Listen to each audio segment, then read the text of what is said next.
Hello everyone. Till now we have seen in statistics how to present the data in the form of text, in the form of table and in the forms of bar diagrams and pie chart. And today we are going to see how to present that in the form of histogram, polygon and ogive. So histogram means what? It is the frequency diagrams relating to the diagrammatic presentation of frequency distribution series. So in the bar diagrams, that is used for the individual series or the discrete series. Pie chart for the individual and discrete series. And for the continuous series, we'll have to use the frequency diagrams. So the histogram is the graphical presentation of this frequency distribution of a continuous series. So histogram can be of equal class intervals, otherwise unequal class intervals. When equal class intervals are given to us, then we'll have to present the data in the form of histogram. So the histograms are made like making the rectangles adjacent to each other. That is, one rectangle touching to the other rectangle, right? So like this, we are drawing the diagrams. So the histogram will be including all the rectangles of equal width because the class interval here is equal. The length may vary according to the frequencies of the class interval, but the width will be the same as we are going to consider the equal class interval histograms. So we can see here, so this is an example. You can see the marks are given. It is a continuous series 0 to 10, 10 to 20, 20 to 30, 30 to 40, the continuous series, and the frequencies are given to you. And the class intervals are equal. It means that the difference between the lower and upper limit of every class interval remains the same. So it is the equal class intervals. So now we have to present this data on the histogram. See, now we are taking on the x-axis the marks 0 to 10, 10 to 20. So we are taking 0, 10, 20, 30, 40. So continuously we are taking the value on the x-axis. And when you are seeing on y-axis, we have to take the frequencies on the y-axis. And here it is number of students. So number of students is taken on the y-axis. Now we have drawn the x-axis and the y-axis. Now we have to go for drawing the rectangles.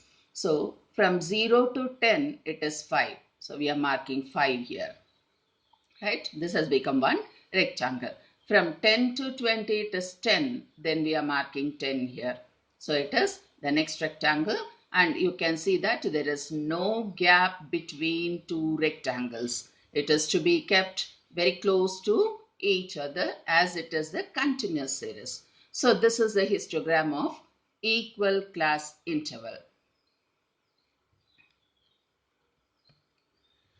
Now, if it is unequal class interval, if the class intervals are not equal, in few class intervals, the difference between upper and lower limit is 5, and in few class intervals, it is 10, and in few, it is 20. So if it is different class intervals, then how to make the histogram, that we'll have to consider. So here, the width of the rectangle also will vary because the class interval is also the different. So we will have the different width in the rectangles, and the heights we know that it is according to the frequencies.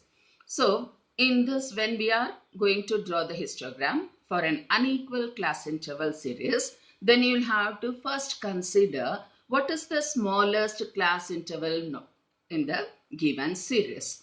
Maybe 5 is the smallest difference. So that we'll have to find out. Then we have to adjust the frequencies according to that. See, listen to here very carefully. It is frequency we are going to adjust, and the class interval, the unequal class interval, will remain the same. We are not going to change the class interval. Only the frequencies will be adjusted. And how to adjust the frequency? It is class interval of the concerned class upon the lowest class interval. So we will get an answer. So in the We will see in the example. See here, it is 10 to 15. So the class interval difference is 5 here. And 15 to 20, 20 to 25, 25 to 30. Till here, the class interval, the magnitude of the class is 5. Then we are seeing it as 30 to 40. So it is 10. And 40 to 60, it is 20. 60 to 80, it is 20 again. So the lowest class interval, the difference between upper and lower limit is 5. 10 to 15, that is 5. So we'll have to go for making an adjustment factor also. So these are the given class intervals. These are the given frequencies. Now we are going to change the things, adjust the frequencies. So 10 to 15, what is the difference? So the actual class interval is 5. And we'll have to divide it by the least class interval, that is 5. So 5 divided by 5, we have 1. So the given frequency will be divided by 1, right? The given frequency will be divided by 1. And the next also we are seeing the actual class interval is 5 and the least class interval is 5. So we get the same answer for 4 things. We are having the same because 5 is the difference here. 5 divided by 5, 1, and the given frequency will be divided by this 1, right? And when we are seeing the next one, 30 to 40. When we are seeing this 30 to 40, it is 10. The actual class interval here, the difference is 10. And this 10 is to be divided by the minimum difference 5. So we are getting 2 here, right? And the given frequency is 12. So 12 is to be divided by 2. We get 6. So the frequency 6 belongs to this class interval from 30 to 40. Then it is 40 to 60. When we are considering here, it is 20. The actual class interval here is 20. And 20 divided by 5 equal to 4. Frequency divided by 4, we get the answer. Likewise, we are going to do everything, right? And on the basis of this new frequencies, we are drawing this unequal class intervals, right? See the x-axis, we are taking the values 0 to 5, 5 to 10, 10 to 15 and all. And then we are taking the number of workers on y-axis. So it is histogram of unequal class intervals. We are saying that the width is differing here, but we have already adjusted the frequencies. So this is the histogram for unequal class intervals.